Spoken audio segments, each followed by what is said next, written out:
Hello everyone.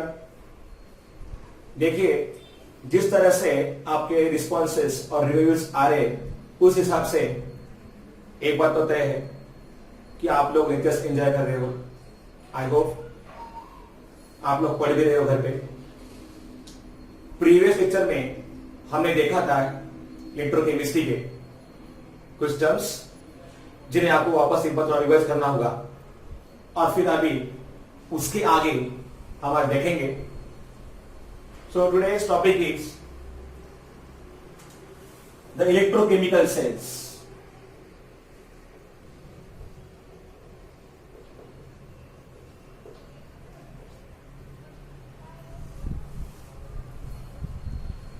Electrochemical cells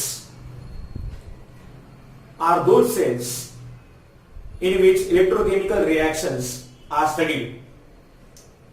Electrochemical reactions जो होते हैं, actually it involves redox reactions. redox reaction का मतलब मैंने आपको बताया था previous lecture में. So on the basis of that, electrochemical reactions are of two types. The first one is electrolytic cells, and the second one is, I told you already, galvanic cell, as well as also known as photovoltaic cell. See, the cells in which non-spontaneous redox chemical reactions are made to occur by supplying electric current from the outside source is known as electrolytic cells. जैसे कि आपको मैंने बोला था electroplating, electro refining, then you can also take an example of electrolysis of water. ये सब उसके examples हैं. The cells in which non-spontaneous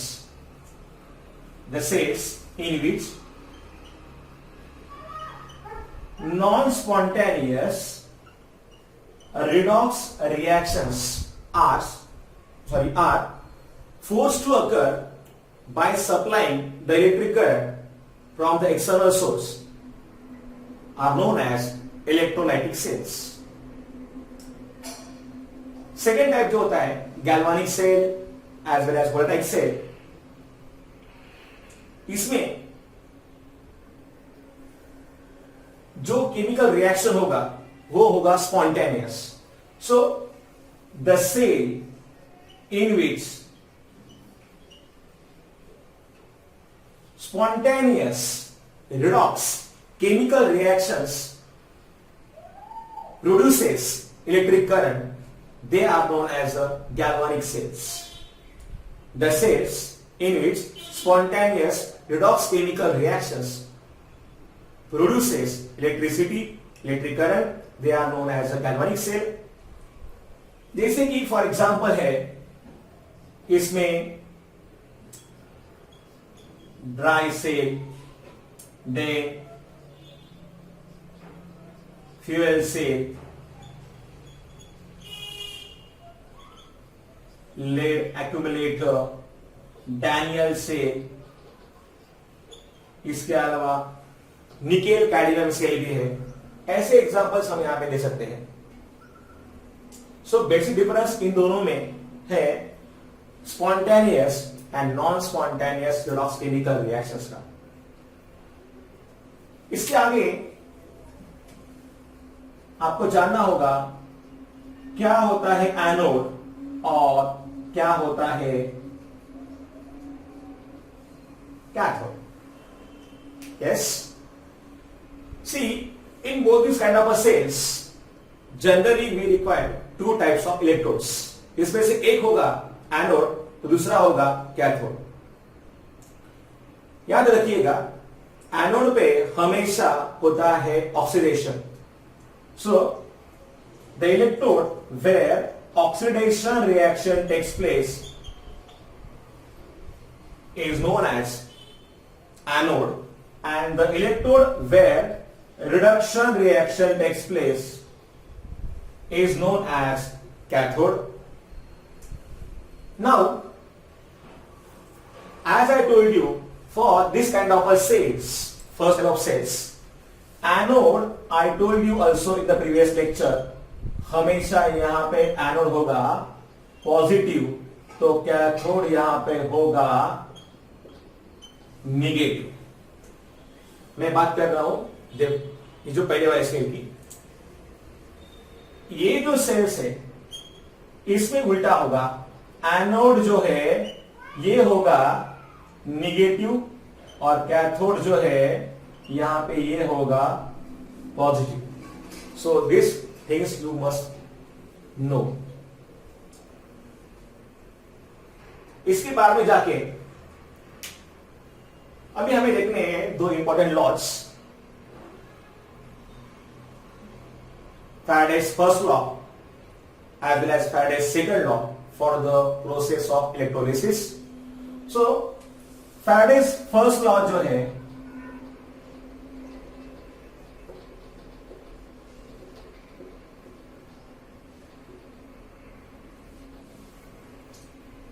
देखिए, प्रीवियस लेक्चर में जो डायग्राम में निकाला था for the electrolysis of sodium chloride, I mean fused sodium chloride, you must have seen that there is a deposition of sodium on the surface of, yes, cathode. There is a liberation of chlorine gas at anode. तो ये जो मास है, I mean the weight of the substance that either get liberated or get deposited at an electrode during the electrolysis. इसके लिए ये Faraday's first law है, और ये लॉ कहता है W यहां पे जो है is nothing but weight of the substance liberate or deposit at an electrode during the electrolysis.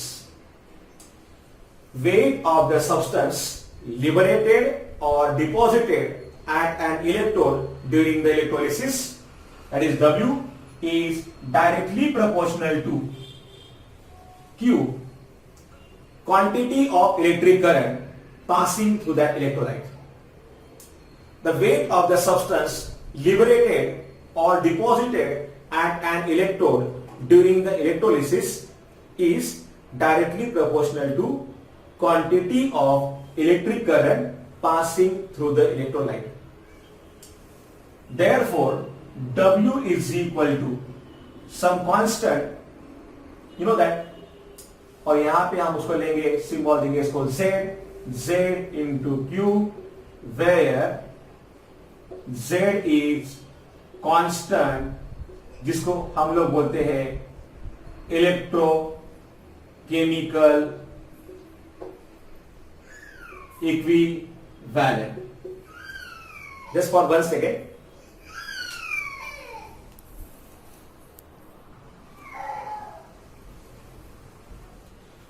Sorry for the disturbance. तो यहां पे ये जो Z है it's nothing but electrochemical equivalent. इसके लिए Z ये सिंबल हमने यहां पे जो दिया है इसको हम ECE ये कहेंगे, electrochemical equivalent. So W is equal to Z into Q, but you know that Q is equal to I into T, where Q is nothing but equal to the charge जो हम लोग हमेशा major करते हैं coulombs में. Then current I is nothing but current जो हम major करते हैं एम्पियर में. जो टाइम है वो हम मेजर करते हैं सेकेंड्स में. सो Q is equal to I into T. So तो ये हमारा इक्वेशन बन जाएगा इधर W is equal to Z into I into T.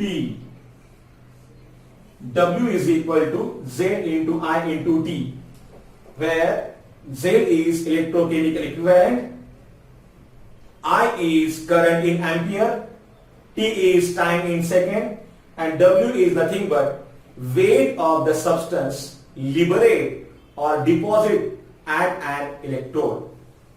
So this is nothing but Faraday's first law. If you see properly here, the charge is measured in the unit coulomb and current in ampere, time in second. So if you take here, if the current is 1 ampere and time is 1 second, then the amount of the charge will be 1 coulomb. When the current of 1 ampere is passing through the conductor या फिर solution for 1 second, then the charge or the quantity of the charge or electricity is equal to 1 coulomb. Or we can say the quantity of electric current is said to be 1 coulomb if the current of 1 ampere passing through the solution for 1 second. So in this way, you have to remember this thing. 1 coulomb is the smaller unit of the charge. Yes. Then Faraday. Faraday का जो है, Faraday is a bigger unit of a charge. फिलहाल क्या होता है Faraday? Faraday is nothing but, I told you it's a bigger unit of a charge because 1 Faraday is equal to 96,500 coulombs. क्या होता है लेकिन Faraday? The charge present on 1 mole of an electron, charge present on 1 mole of electrons is known as 1 Faraday charge. So 1 Faraday का value होगा 96,500 coulombs. Okay, तो ये Faraday जो है, it's a bigger unit of measuring the electric charge. Remember. So this is regarding the Faraday's first law. Faraday's second law जो है, ये Faraday's first law. बाद में अभी हम देखेंगे Faraday's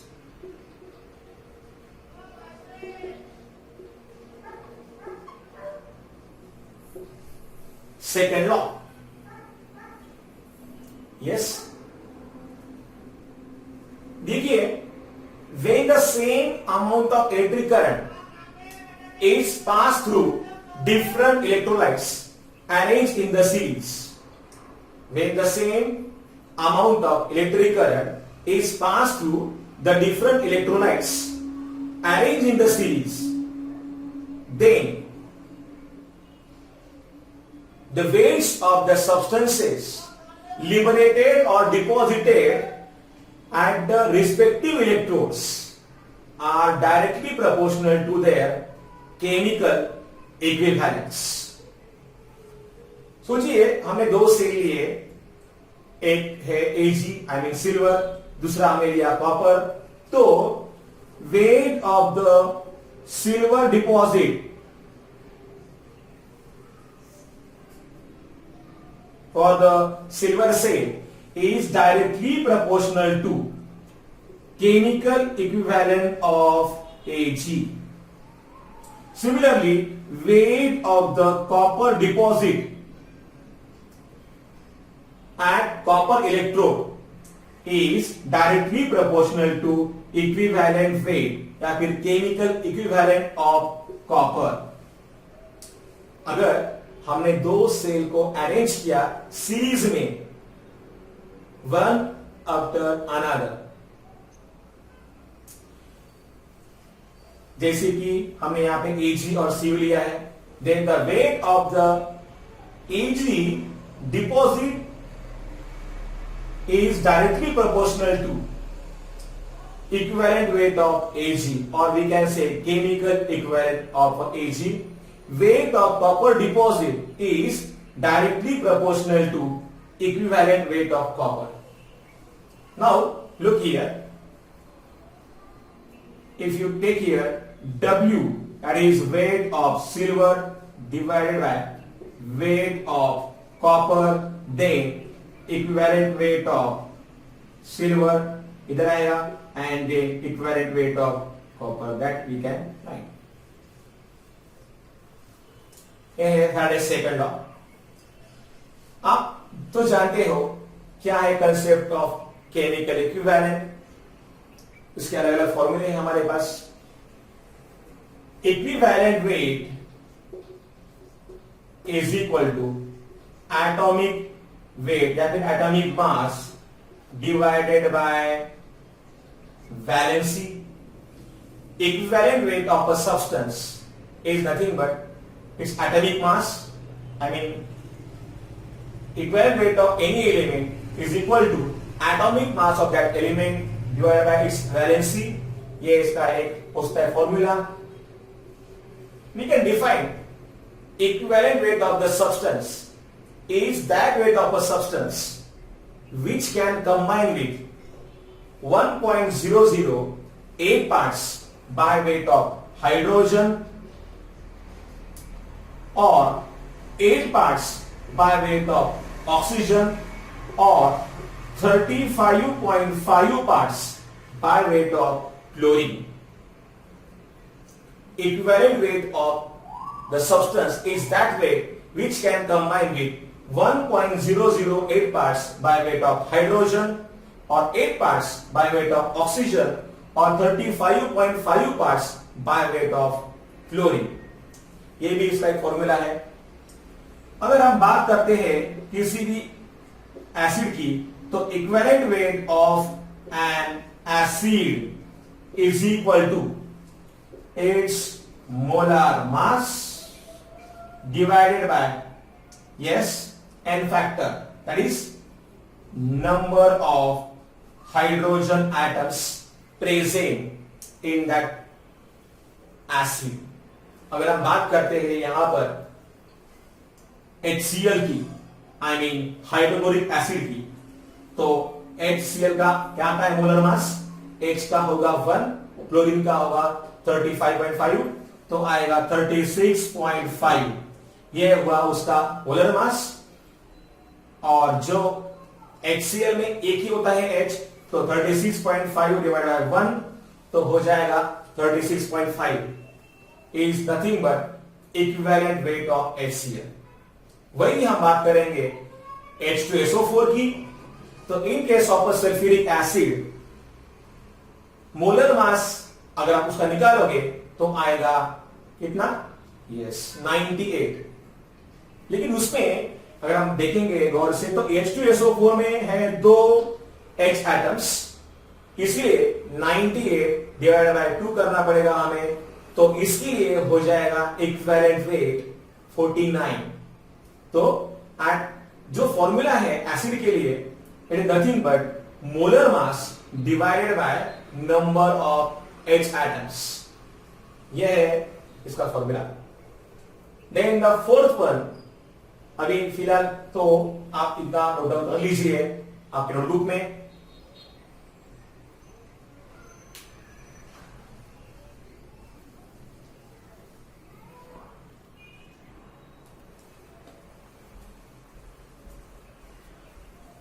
लिख लिया आपने पूरा? गुड. तो अभी हमें लिखा था what is the formula for equivalent weight of acid. ठीक उसी तरीके से हम निकाल सकते हैं इक्विवेलेंट वेट ऑफ बेस और बेटर से अल्कली. इसके लिए जो फॉर्मूला है वो है molar mass divided by number of OH groups. So number of OH groups. For example अगर हम बात करते हैं in case of sodium hydroxide, तो NaOH इसका फॉर्मूला है NaOH तो इसका आएगा मोलर मास, यस, इसका जो मोलर मास है NaOH का, सोडियम का 23, ऑक्सीजन का 16, H का 1 इज इक्वल टू, यस, तो ओवरऑल आएगा 40 डिवाइडेड बाय, इसमें एक ही OH आ रहा है, तो 40 is nothing but the equivalent weight of NaOH. So in this way we can find out the equivalent weight of the any substance. Faraday's second law में बस इतना ही. Faraday's first law, Faraday's second law का हमारा हो चुका है. बच्चों को कभी डाउट आता है कि जनरली ये जो फॉर्मूला आता है 1 faraday is equal to 96,500 coulomb से कैसे आया? तो देखिए, जैसी भी डेफिनेशन है 1 फैराडे का, yes, it is the amount of the charge present on 1 mole of electron. Yes, it's amount of charge present on 1 mole of electron. अगर देखा जाए तो 1 मोल इलेक्ट्रॉन मतलब होंगे Avogadro number of electron, that is nothing but 6.022 into 10 raised to 23. एक electron के ऊपर जो चार्ज होता है, its value is 1.602 into 10 raised to minus 19 coulombs. अगर आप इसको मल्टीप्लाई करोगे तो आपको वैल्यू मिलेगा इसका 96,500 coulomb.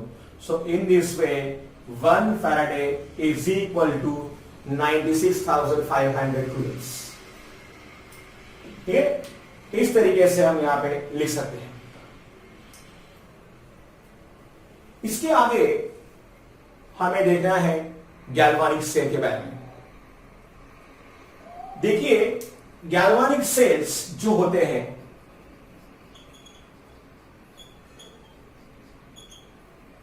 they are also known as Voltaic cells. And these galvanic cells, they are of two types. Primary cell and the second one is secondary cell. Primary cells are the cells which cannot be recharged. For example dry cell, आपको पता है dry cell जो है, you know that various brands are there in the market. Dry cell के जो हम लोग use करते हैं वॉचेस में या फिर ट्रांजिस्टर्स में. एक बार इसका यूज होता है और उसका जो बैटरी अगर वो हो जाएगा खत्म तो आप उसको सीधा फेंक देते हैं, because they can not be recharge. Now secondary cells मतलब ऐसे सेल्स जो हम रिचार्ज कर सकते हैं. They can get discharge and then we can recharge them. Discharge जब होंगे तो उनका जो रहता है potential, if we apply the more potential and if we change the connections in the reversible manner, then we can also recharge them. So it is known as a secondary cells. For example है इसका lead accumulator. lead accumulator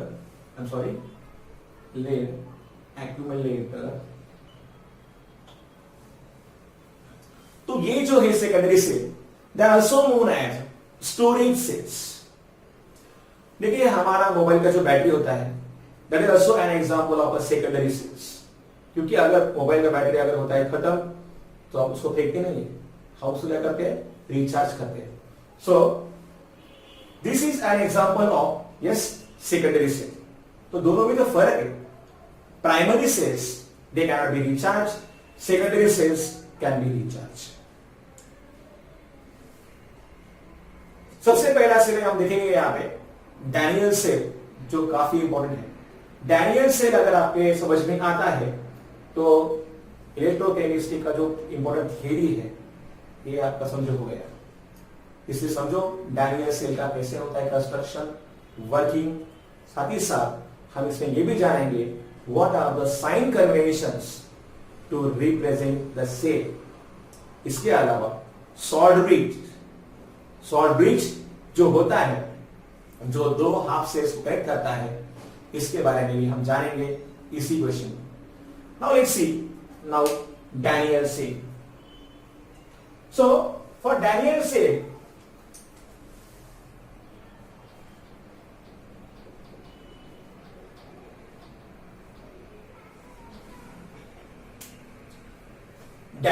के बारे में हम जानेंगे। Daniel cell consists of two half cells. Yes.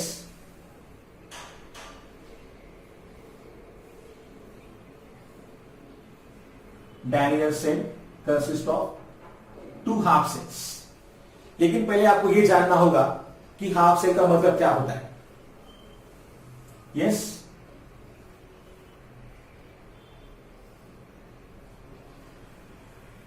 समझिए ये है मेटल रॉड और यहां पे ये मेटल है zinc metal. So it's nothing but zinc rod. When this zinc metal is deep in the solution of ZnSO4, zinc sulphate, तो इसे हम कहेंगे half cell. Whenever metal rod is deep in the solution of its own ions, it is known as a half cell। तो ये हो गया यहां पे जिंक हाफ सेल। दूसरा यहां पे जो है हाफ सेल, ये है कॉपर का।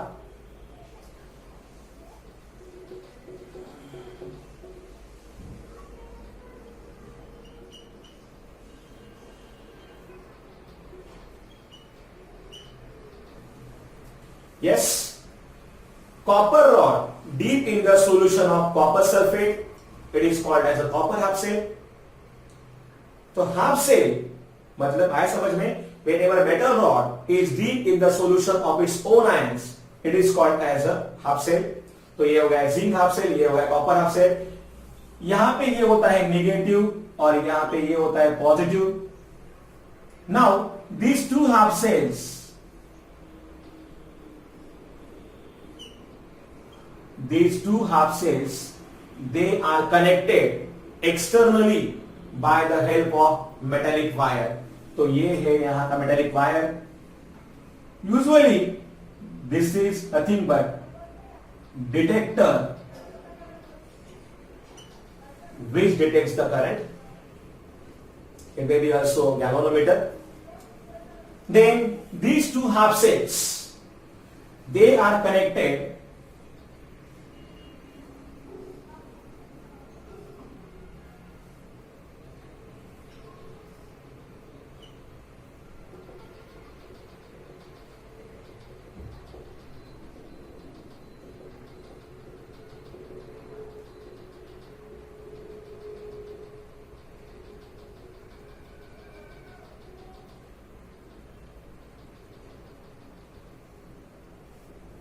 by the help of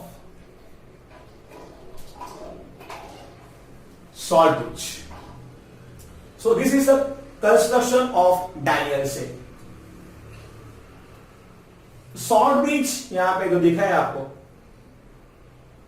it will connect the two half cells internally and the metallic wire it connects the two half cells externally। Usually यहां पे जिंक सल्फेट और ये जो है कॉपर सल्फेट, इनका होता है 1 molar as concentration। both of the salts have the same concentration। यहां पे जिंक रॉड जो है ये होता है एनोड और ये कॉपर रॉड जो है ये होता है कैथोड। याद रखिए मैंने कहा था आपसे गैल्वेनिक सेल में एनोड होता है नेगेटिव, कैथोड होता है पॉजिटिव, वही जाके इन केस ऑफ इलेक्ट्रोलिसिस बिल्कुल इसके उल्टा होता है, वहां पे एनोड होता है पॉजिटिव और होता है कैथोड नेगेटिव। लेकिन एनोड चाहे वो पॉजिटिव हो या नेगेटिव हो, वहां पे हमेशा होगा ऑक्सीडेशन और कैथोड पे हमेशा होगा reduction. Okay, so this is the construction of Daniell cell. Now what will happen, अगर हम बात करते हैं वर्किंग की, तो इसका वर्किंग कैसे होता है, कैसे काम करता है डायनियल cell.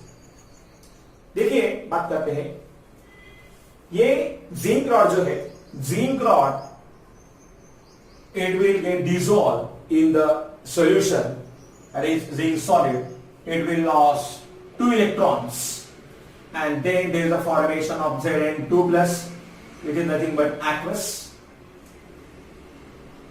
Zinc rod will dissolve in the solution, will liberate Zn2 plus ion in the solution, and the electrons also get lost.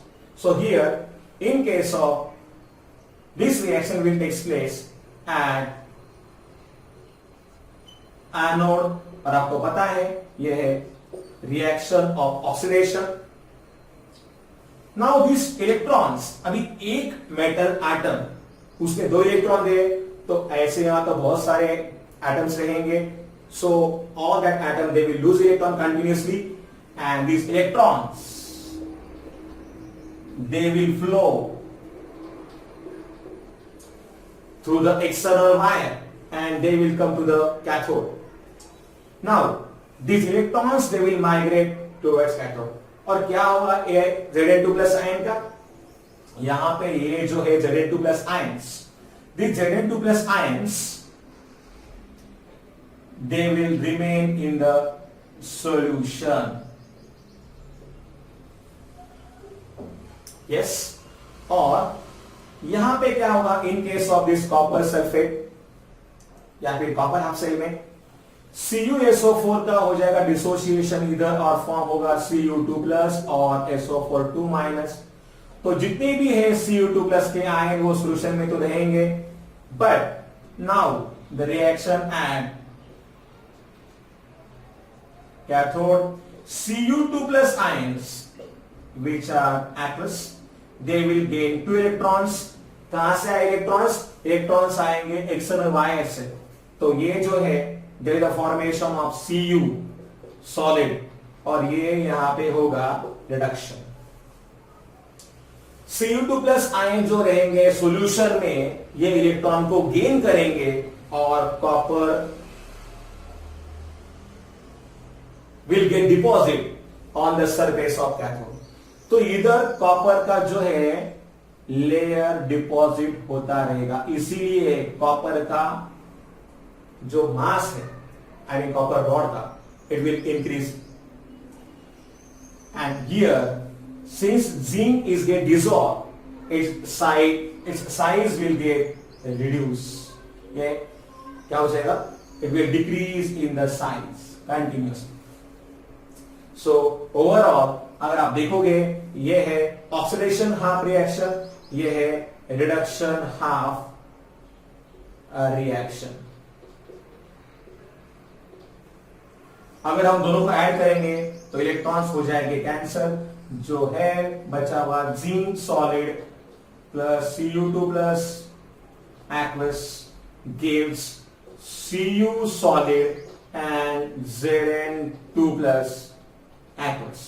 ये है net cell reaction. Okay, so this is nothing but a net cell reaction. इस तरीके से डायनियल cell का working चलता रहता है। Now remember, ये है डायनियल सेल। अभी हमें करना है डायनियल सेल को रिप्रेजेंट। अभी हमारा इसमें और एक क्वेश्चन कवर हो जाएगा, how to represent the electrochemical cell. Actually, as per the IUPAC sign conventions, there are certain rules. हर बार अगर हमको इसे ड्रॉ करना है तो पॉसिबल नहीं है, तो हमें कैसे मालूम होगा यहाँ पे कि कहाँ पे होता है ऑक्सीडेशन, कहाँ पे होता है रिडक्शन? तो उसके लिए हमारे पास ये जो साइन कन्वेंशन हम यहाँ पे देखेंगे. So we have to see now the sign conventions of how to represent the cell. So how to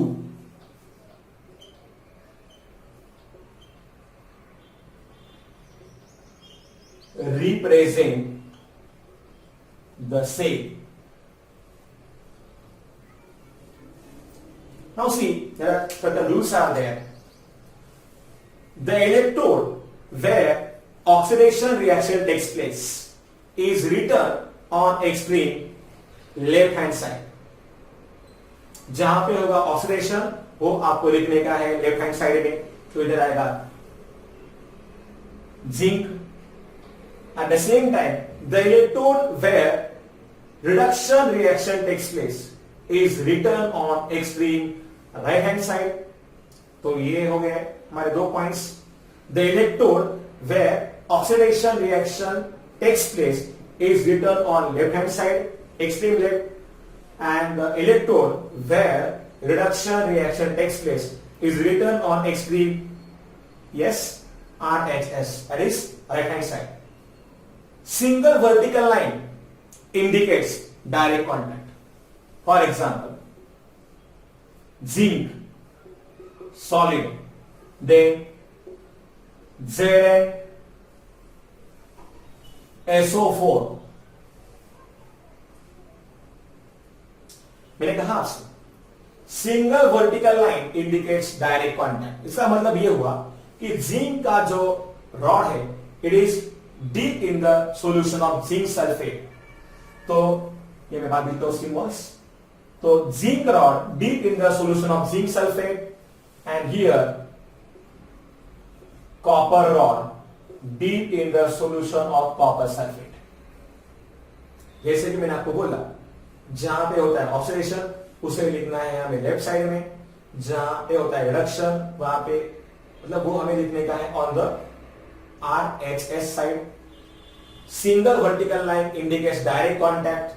Then double vertical line indicates the presence of salt bridge. तो ये जो दो हाफ सेल्स है ये दोनों हाफ सेल कनेक्ट किए गए हैं by the help of salt bridge. तो ये है इधर सॉल्ट ब्रिज. ओके, ये पॉइंट हो गए 4. Now the next point, physical state of every substance must be indicated by using the symbols just like S for solid, L for liquid, G for gas, AQ for aqueous. तो यहां पे हमें लिखना पड़ेगा zinc जो है solid, ZnSO4 is aqueous, this is again aqueous and this is again solid. ठीक है. Now this is the point number 5. Physical state of every substance is properly mentioned. Then molar concentrations of the solutions are also indicated. Here is 1 molar, 1 molar. जैसे यहाँ पे दिया है हमें यहाँ पे मेंशन करना होगा. In case of solutions we have to express their concentrations. लेकिन समझो अगर वहां पे कोई गैस है तो in case of gases we have to mention the partial pressures. For gases we have to represent the yes partial pressures, and for the solution we have to write the yes molar concentration, मतलब number of moles divided by volume in liters. तो आया समझ में. और एक बात, in case of gaseous electrode, अभी gases के अगर हमें बनाने हैं इलेक्ट्रोड्स या फिर लिक्विड्स में, so there should be must one contact. I mean in such a case platinum is used as electrode. लेकिन प्लैटिनम ही क्यों यूज करना है? प्लैटिनम यूज करने का रीजन ये है, platinum is that metal, it will not interfere in the cell reaction, but it will provide the surface for the reaction. देखिए, इसीलिए फॉर एग्जाम्पल देखिए, अगर हमको लिखने का है रिगार्डिंग हाइड्रोजन का इलेक्ट्रोड, तो H प्लस आयन जो कि है aqueous, it is in contact with H2 gas. मैंने बोला आपको, अगर गैस है तो हमें उनका पार्शियल प्रेशर या फिर yes we have to also write the pressure in that case. तो यहां पे आएगा 1 एटमॉस्फेयर सपोज, तो यहां पे वापस आएगा vertical line, and then we have to write the platinum. इसका मतलब ये हुआ, platinum is a rod use for the means of electrical contact, क्योंकि गैसेस तो यहां पे नहीं होंगे, correct, that is the reason. So platinum in contact with H2 gas having 1 atmospheric pressure in contact with H plus ion solution. So these are certain rules you have to remember. अभी देखिए, जैसे ही हम देखेंगे इसकी तरफ, तो आपको एक आइडिया आ जाएगा कि कहां पे होता है ऑक्सीडेशन जिंक पे, कहां पे होगा रिडक्शन कॉपर पे। यहां पे इस डायग्राम से, I mean this cell representation से आपको पूरा जो डायग्राम है ये क्लियर हो जाएगा। और सेल, तो ये यहां पे हमारा ये भी कवर हो गया है। अब हम बात करेंगे सॉल्ट ब्रिज की, क्या होता है सॉल्ट ब्रिज और क्या होते हैं उसके functions. So let's see salt bridge. Salt bridge,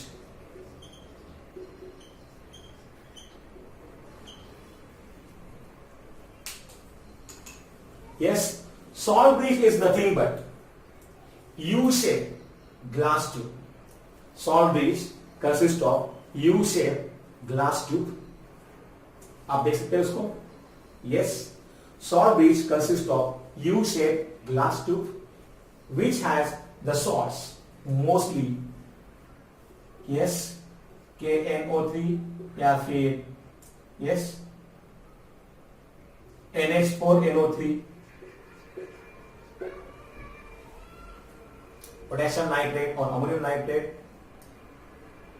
इनमें से कोई भी एक, या फिर you can also take here NH4Cl,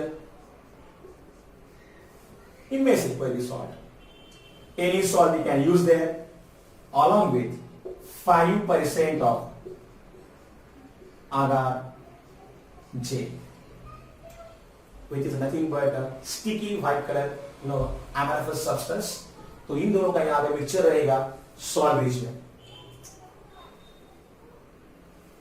You can see that the presence of glass wool. Glass wool is the material that we have to take here so that जो भी अंदर का मटेरियल है ये नीचे ना आए। You must have seen in the diagram, salt bridge is kept in the the position, and this position is nothing but inverted position. So this we have to say regarding salt bridge. What are the functions of salt bridge? Yes,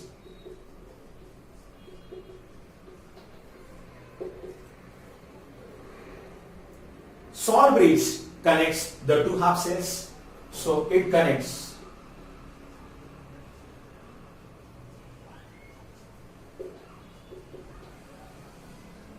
salt bridge connects the two half cells. It avoids the mixing of the solution. अगर ये दोनों solution यहाँ पे mix हो जाएंगे तो cell काम करना बंद कर देगा। It avoids the mixing of the solution. It only allows the ions to pass through it. It allows the ions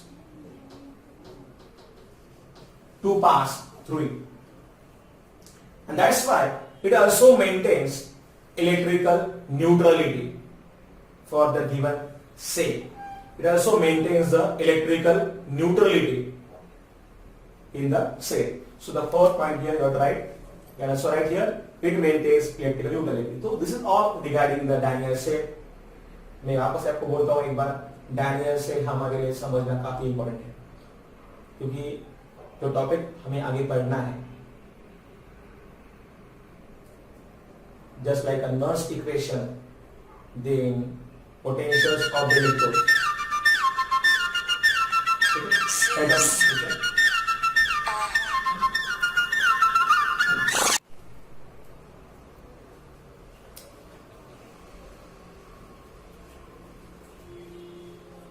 ये जो डायग्राम है ये मैंने प्रॉपरली नहीं मिटाया, क्योंकि जो टॉपिक हमारा आगे का टॉपिक है इसके लिए डायग्राम जरूरी है। यही तो आप लोगों ने लिख लिया, पूरा नोट डाउन कर लिया इसको, ठीक है। अभी हम देखते हैं कुछ टर्म्स जिसपे आते हैं न्यूमेरिकल्स। पहले आपको समझना होगा उसके लिए what is the meaning of the term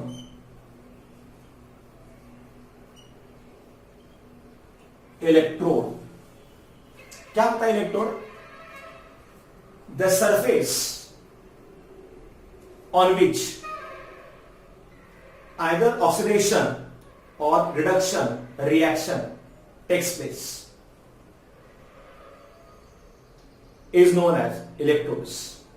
The surface on which either oxidation or reduction reaction takes place is known as electrode. Now the next term is electrode potential. Electrode potential क्या होता है? Now, what is the meaning of the word potential? Yes, क्या होता है potential? You must be studied in the science also, or in the physics also. Potential is nothing but electric level. Charge will flow from the higher potential to the lower potential. Means from the higher level to the lower level. समझिए, अगर यहां पे ये जो rod है या फिर कोई भी है कंडक्टर, इसका potential I mean electric level अगर ज्यादा है तो मैं इसे सिंबल दूंगा पॉजिटिव। जिसका पोटेंशियल कम होता है इसे मैं सिंबल दूंगा नेगेटिव। तो एक का पोटेंशियल ज्यादा, दूसरे का यहां पे कम, तो यहां पे ये हो गया potential difference, I mean difference in the electric levels. So it is known as a potential difference. एक बात होता है, पॉजिटिव का मतलब होता है हायर पोटेंशियल एंड नेगेटिव का मतलब होता है लोअर पोटेंशियल। आपने देखा होगा किसी बैटरी में भी लिखा होता है there is a positive terminal and negative also. किसी भी रॉड में से इलेक्ट्रिक करंट तब तक फ्लो नहीं होगा जब तक कि उसके दो एंड के अक्रॉस हम पोटेंशियल डिफरेंस अप्लाई नहीं करेंगे। नाउ यहां पे भी वैसा पोटेंशियल होता है क्या, आई मीन प्रोड्यूस होता है क्या? Answer is yes. In this case zinc rod is negatively charge. Now see the diagram properly.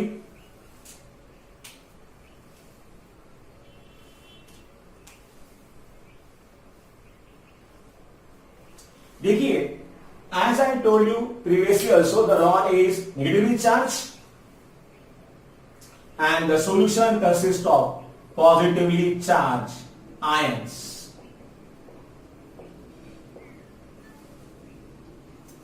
Rod is negatively charged, and that's why you can see the rod is negatively charged and the solution consists of positively charged ions.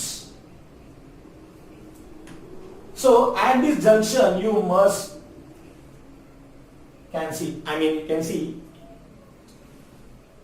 potential is get developed at the junction of the rod and its salt solution. जिसको हम लोग बोलते हैं electrode potential. So the definition is due to the formation of electrical double layer, ये रहा electrical double layer. Due to the formation of electrical double layer, the potential is get developed at the junction of the rod and its a salt solution. It is known as electrode potential. Due to the formation of electrical double layer, the potential is get developed at the junction of the rod and its a salt solution. It is known as electrode potential. तो यहां पे भी होगा और यहां पे भी होगा. यहां पे जो है रॉड है पॉजिटिव एंड सॉल्यूशन, अभी देखिए जो भी था कॉपर के आयन से ये तो हो जाएंगे यहाँ पे डिपॉजिट, आई मीन देखिए डिस्चार्ज हियर. लेकिन पूरा का जो सॉल्यूशन है, पूरा का पूरा सॉल्यूशन जिसमें बहुत सारे SO4 माइनस आयंस रहेंगे, इसलिए पूरा सॉल्यूशन जो है कंसिस्ट ऑफ निगेटिवली चार्ज. यहां पे भी इसी तरह का पोटेंशियल डेवलप होता है जिसे हम लोग कहेंगे, यस, जिसे हम लोग कहेंगे what, electrode potential. So this is the definition for that, I mean electric potential. Due to the formation of electrical double layer, the potential is get developed at the junction of the rod and its a salt solution. It is known as electrode potential. यहां पे क्या हुआ है, यहां पे हुआ है oxidation. यहां पे क्या हुआ है, यहां पे हुआ है reduction. So the potential that get developed due to oxidation half reaction is known as oxidation potential. So I will write here oxidation potential. Oxidation potential. Yes, the potential that get developed due to oxidation half reaction is known as oxidation potential. And the potential that get developed due to reduction half reaction is known as reduction potential. अभी देखिए मैं इसके लिए symbol use करूंगा हमेशा. I will write it as E oxidation, and for reduction potential के लिए हम यहाँ पे जो सिंबल यूज करेंगे वो रहेगा E RED, reduction potential. आया समझ में? Due to the formation of oxidation half reaction, ये आपको याद होगा, यहाँ पे जो रिएक्शन होता है, zinc solid will lose 2 electron. There is the formation of Zn2 plus aqueous, and Cu2 plus 2 electron gives Cu. यहाँ पे ये है aqueous और ये है solid. तो यहाँ ये है ऑक्सीडेशन हाफ रिएक्शन और यहां पे ये है reduction half reaction. So this is known as the reduction potential and these are the definitions.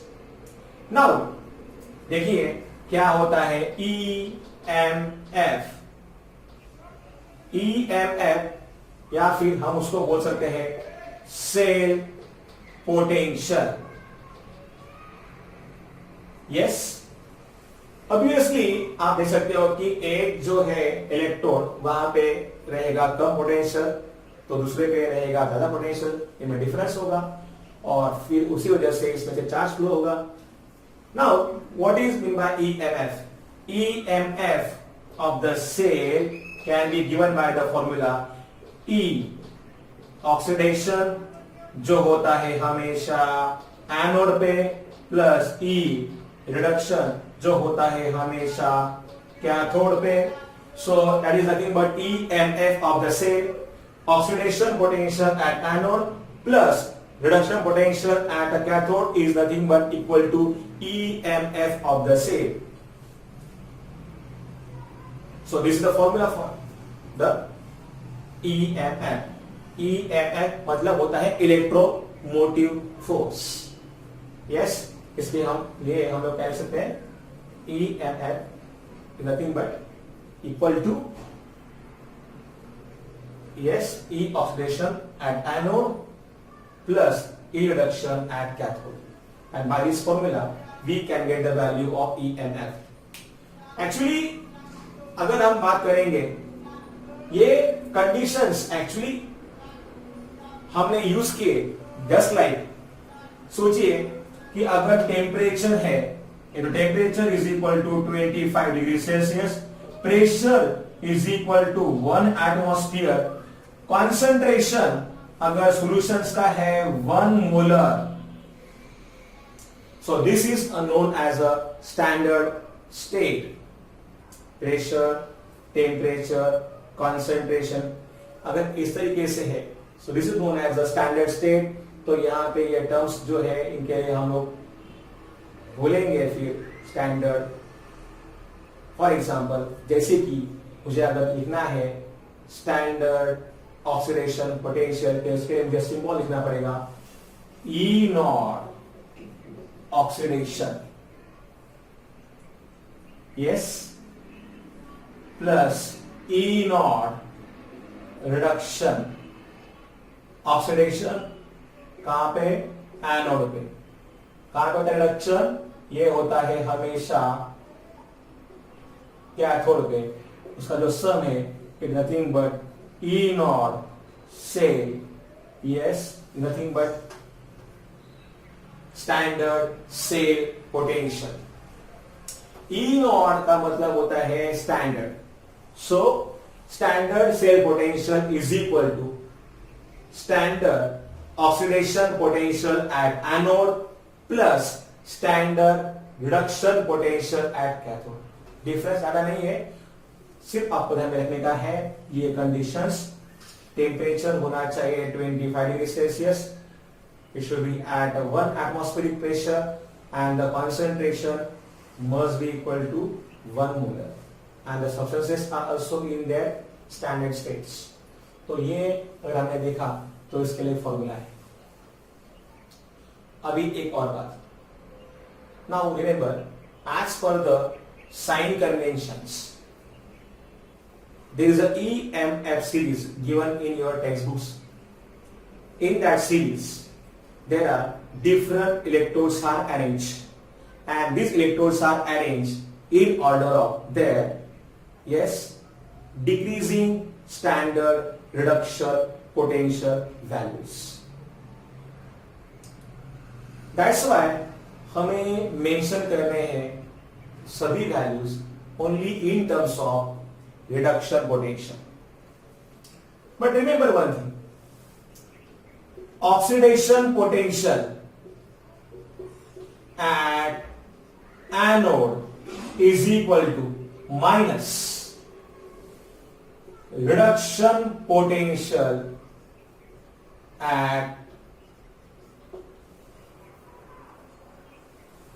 at anode. किसी भी इलेक्ट्रोड का जो भी रहेगा ऑक्सीडेशन पोटेंशियल एनोड वाला, that is equal to reverse, I mean minus sign करना पड़ेगा उसको, reduction potential at the same electrode. तो ये मैंने इसलिए चेंज किया है क्योंकि इसकी जगह पे मुझे ये वैल्यू इधर रिप्लेस करना है. न्यूमेरिकल्स में भी आपको अक्सर जो वैल्यूज दिए जाएंगे, that values are nothing but the values for standard reduction potential only. So E naught cell is equal to, तो इसकी जगह पे मैं यहां लिखता हूं ये, तो क्या आएगा minus E naught reduction at anode plus E naught reduction at cathode. तो E naught reduction at cathode मैं पहले लिखता हूं, बाद में इसको लिखता हूं मैं E naught reduction at anode.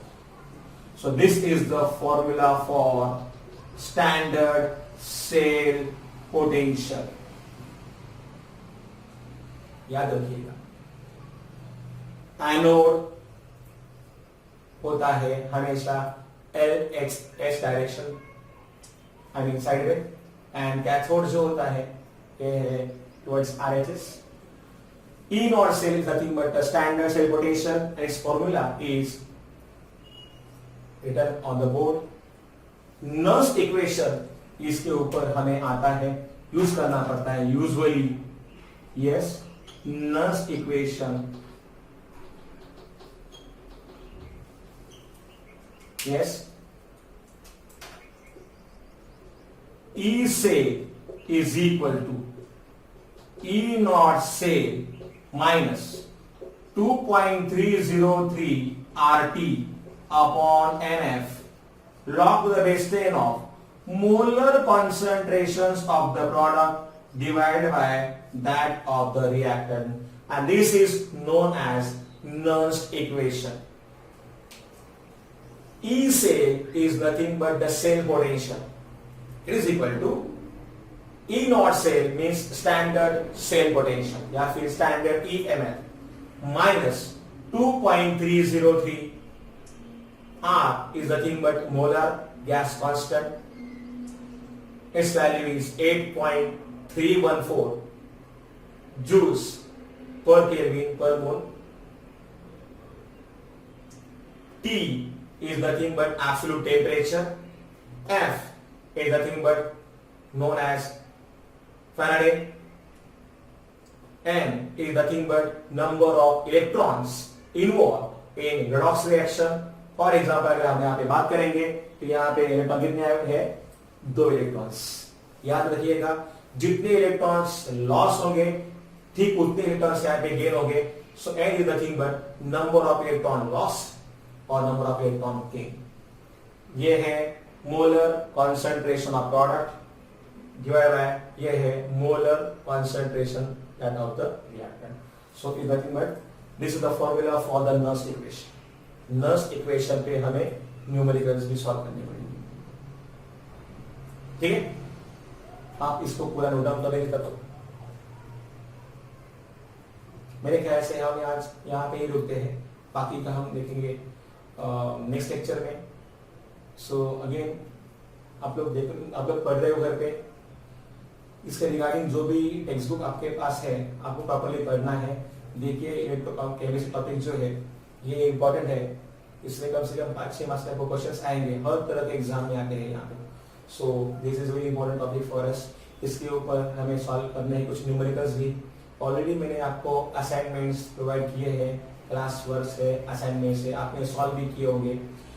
आपके पास जो असाइनमेंट्स होंगे आप चाहे तो वापस इस थ्योरी को पढ़ने के बाद उन्हें मतलब उनको सॉल्व कीजिएगा, और in case a doubt you can also ask. So again the same thing I will say, stay home and stay safe. Take care. Bye.